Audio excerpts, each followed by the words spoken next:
Bed warmer আছে।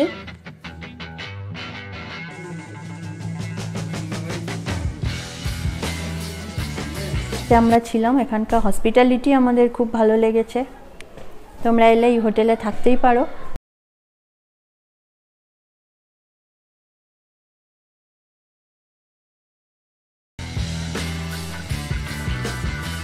সুপ্রভাত বন্ধুরা, আমাদের দার্জিলিং ভ্রমণের দ্বিতীয় দিনে আমাদের হোটেলের রুমের জানলা থেকে সানরাইজের সময় আমরা দার্জিলিং ম্যালটা এইরকম দেখলাম প্রচুর পায়রা রয়েছে, গাছের ফাঁক দিয়ে সূর্য উঠছে সেটাও দেখতে পেলাম। আমরা রয়েছি শ্যালে হোটেলে। শ্যালে হোটেল দার্জিলিং ম্যালের একদম ওপরে। আমি আগের ভিডিওতেই শ্যালে হোটেলে আমরা যে রুমে আছি সেই রুমটা দেখিয়েছি, তোমরা সেই ভিডিওটা দেখে নিতে পারো। খানিক্ষণ পরে চলে এলাম ক্যাভেন্টার্সে ইংলিশ ব্রেকফাস্ট করবার জন্য। দেখলাম খুবই অল্প লাইন রয়েছে।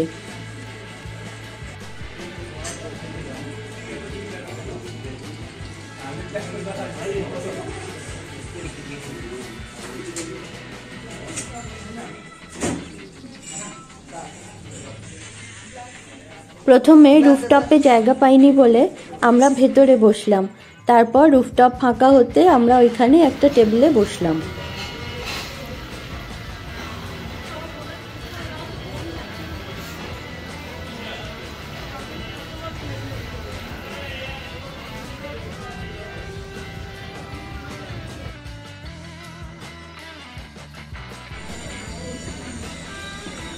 আমরা খেলাম ব্রেড টোস্ট, সসেজ, সালামি, বেকন এইসব।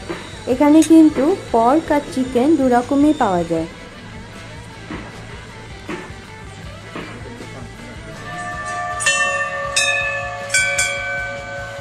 তারপর ম্যালের পাশ দিয়ে আমরা উপরে উঠে চলে এলাম মহাকাল মন্দিরে। এখানে আসতে হলে অনেকটা উপরে উঠতে হয়। রাস্তাটা খুবই সুন্দর করা রয়েছে, তাও অনেকটা উপরে উঠতে হয় বলে একটু উঠতে কষ্ট হয়। মহাকাল মন্দিরে যাবার আগে ডান দিকে প্রথমেই চোখে পড়বে মহাকালী মন্দির।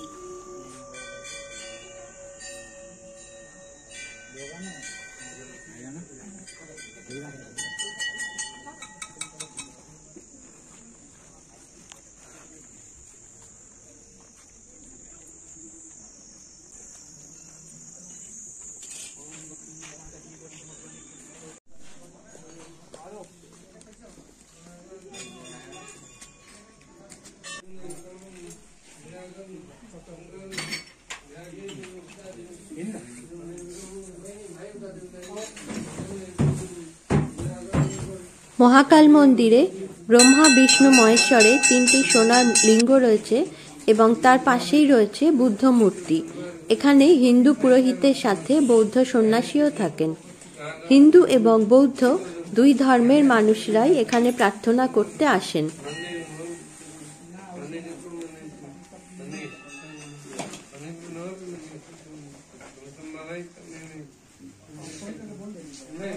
মন্দিরের দিকেই মুখ করে রয়েছেন নন্দীদেব, আর প্রচুর প্রচুর প্রেয়ার ফ্ল্যাগস দিয়ে খুব সুন্দর করে সাজানো রয়েছে পুরো মন্দির চত্বর।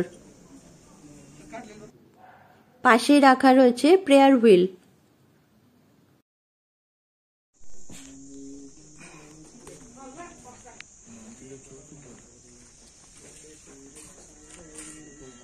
তো পরপর শিব মন্দির আছে।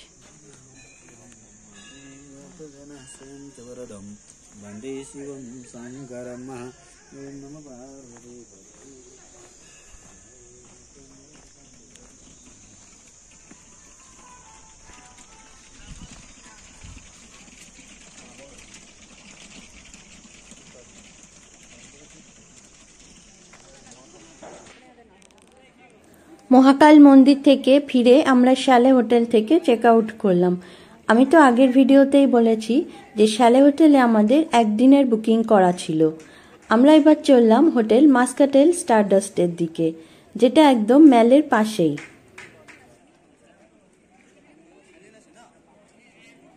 এই যে দেখা যাচ্ছে গোল্ডেন টিপস চায়ের দোকান, তার পাশেই হচ্ছে হোটেল মাস্কাটেল স্টারডাস্ট, যেটা দেশবন্ধু চিত্তরঞ্জন দাশের বাড়ির রাস্তায়। হোটেলে ঢুকেই মাত্র কয়েক ধাপ সিঁড়ি দিয়ে নেমেই সামনে রিসেপশন, আর বাঁ দিকে পরপর 4টে রুম রয়েছে। সোজা যেখানে ধাক্কা খাওয়া হচ্ছে সেখানে একটা গ্লাস ওয়াল রয়েছে, বেশ বড়। এখানে টিভি, ইলেকট্রিক কেটল রয়েছে, আর টি কফি কিট দেওয়া আছে। এই গ্লাস ওয়াল থেকে কিছুটা কাঞ্চনজঙ্ঘা দেখা যায়। এখানে মিরর, বেডটাও বেশ বড়, ওয়াশরুমটাও ভালো, পরিষ্কার, সবকিছুই রয়েছে। এখানে আরেকটা জিনিস যেটা ভালো, বেড ওয়ার্মার দেওয়া রয়েছে, খুব বেশি ঠান্ডা পড়লেও যাতে অসুবিধে না হয়। ওয়ার্ড্রোবে রয়েছে 2টো ব্ল্যাঙ্কেট দেওয়া। এটা 101 নম্বর রুম। তারপর আমরা মহাকাল রেস্টুরেন্টে বাঙালি খাবার খেতে চলে এলাম। এই রেস্টুরেন্টটা বাঙালি খাবারের জন্য খুবই বিখ্যাত। এবার চলে এলাম মেলে একটু ঘোরাঘুরি করতে। আগে যে এইখানে মহাকাল মার্কেট ছিল, সেই মহাকাল মার্কেটটা উঠে গিয়ে ভানু ভবনে চলে গেছে।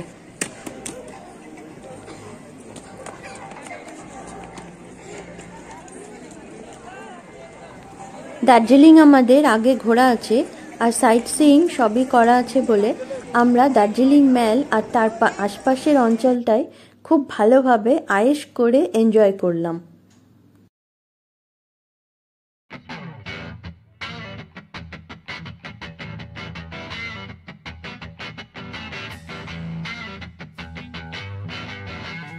বিকেলে আমরা চলে এলাম ভানু ভবনে। এখন যেখানে মহাকাল মার্কেট হয়েছে সেইখানে কিছু উলেন্স কিনতে।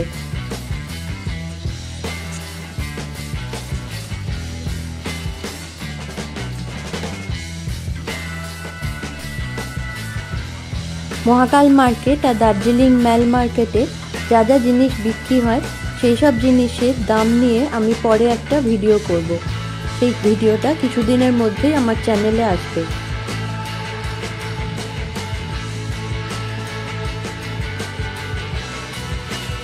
হোটেল মাস্কাটেল স্টারডাস্টে আমাদের এই রুমটার ভাড়া পড়ল 4100 টাকা।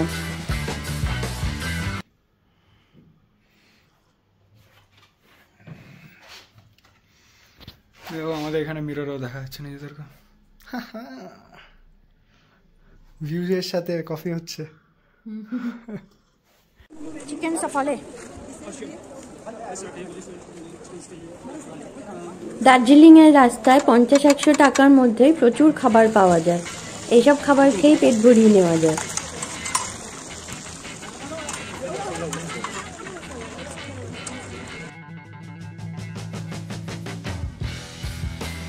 পরের দিন ভোরবেলা ঘুম থেকে উঠে আমাদের আর বাইরে কোথাও যাবার দরকার হলো না। আমরা আমাদের রুমের গ্লাস ওয়ালের ভেতর থেকে বসে বসে এরকম অপূর্ব সুন্দর সানরাইজ দেখতে পেলাম।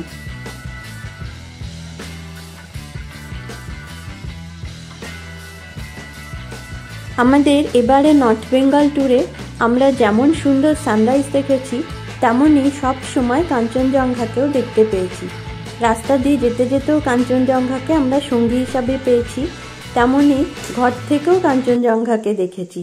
আমার তো মনে হয় কাঞ্চনজঙ্ঘাকে সবসময় দেখতে গেলে নভেম্বর বা ডিসেম্বর, এই দুটো মাসই নর্থ বেঙ্গল যাওয়ার প্রকৃষ্ট সময়। এই হোটেলে ব্রেকফাস্ট কমপ্লিমেন্টারি। ব্রেকফাস্টের জন্য হোটেলের বেসমেন্টে চলে এলাম। এখানে কিচেন আছে, এখানে খাবারগুলো রাখা আছে, ডাইনিং রুম আছে, আর আছে গেস্টদের থাকার জন্য একই লাইনে পরপর 4টে রুম।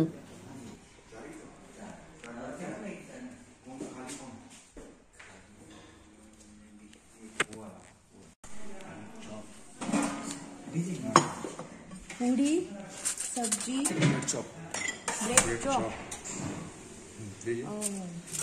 আর ওইটা ওই দিকেরটা বয়েলড এগ।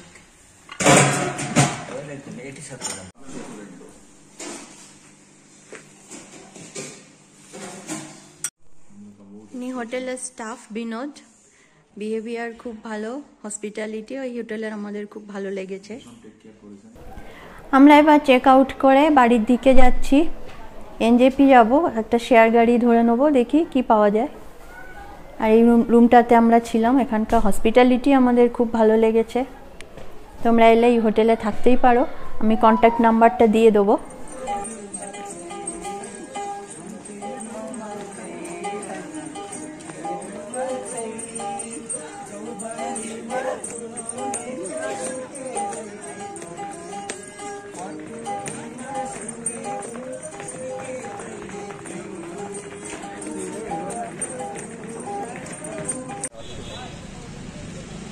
এইখানে যে রামাডা হোটেল রয়েছে, এইখান থেকে শেয়ার গাড়িগুলো পাওয়া যায় এনজেপি যাবার জন্য।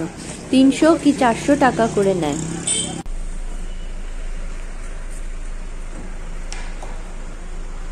আমরা একটা ছোট গাড়ি পেয়ে গেলাম, শেয়ার গাড়ি হিসাবেই এলাম।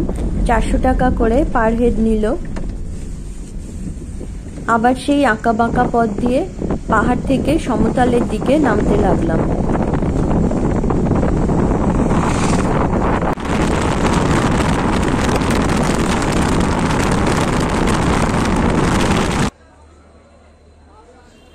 এনজেপি স্টেশন থেকে দার্জিলিং মেল ছাড়বার কথা ছিল 8:45টার সময়।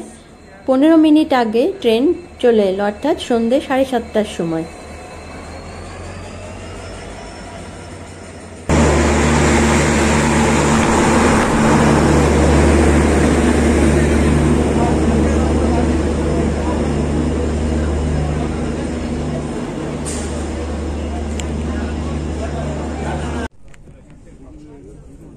দার্জিলিং মেল ঠিক সময়ে ছাড়লো, আমাদের নিয়ে চললো শিয়ালদা স্টেশনের দিকে।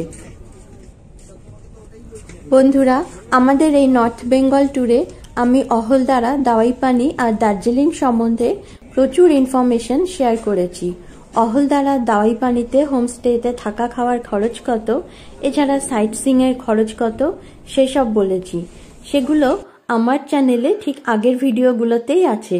তোমরা এখনো না দেখে থাকলে সেই ভিডিওগুলো দেখে নিতে পারো। এই ভিডিওটা কেমন লাগলো আমাকে জানিও। ভালো লাগলে প্লিজ লাইক, কমেন্ট, শেয়ার করবে আর আমার চ্যানেলটা সাবস্ক্রাইব করে পাশে থাকবে। সবাই ভালো থেকো।